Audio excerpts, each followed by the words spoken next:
First గోడని వేయించుకుందాం. చూడండి, ఇవి కూడా తీసి పక్కన పెట్టేస్తాం.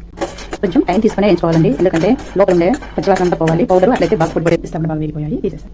ఇప్పుడు గుమ్మడి విత్తనాలు, కర్బూజా సీడ్స్, గున్నుల్లి సీడ్స్ వేసేస్తున్నాను. ఉంటాయి, ఇవి కూడా వేసేస్తాం. చూడండి, ఇలా చిట్టపట్టలు ఆడాలి. చూడండి, కలర్ కూడా చూడండి. తీసి మక్కన ఇవి కూడా వేయించుకుందాం. మక్కన కంపల్సరీ ఏం కాదండి, కానీ వేసుకుంటే చాలా బాగా రోస్ట్ అవుతాయి. దాంట్లోకి మనం వేయించుకున్న ఇవి కూడా వేసేస్తున్నాను. బాదం కూడా వేసేస్తున్నాను. గోడంబి, పిస్తా అండి, అన్నీ వేసి పెట్టేసాం కదా. ఇవన్నీ చల్లగయ్యాక కొన్నిగా వేసుకొని మిక్సీ పెట్టుకోవాలి.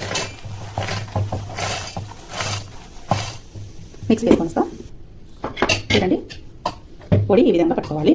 కప్పుతో తాగాలండి. దీన్ని బౌల్లో తీసుకుందాం. చూడండి ఎంత పర్ఫెక్ట్గా పొడి వచ్చిందో. మనం జల్లి పోసుకోవాల్సిన అవసరం లేదు. ఉన్న చిన్న బాదము, గోడంబో ఏదో చిన్న పర్పస్గా ఉంటుంది.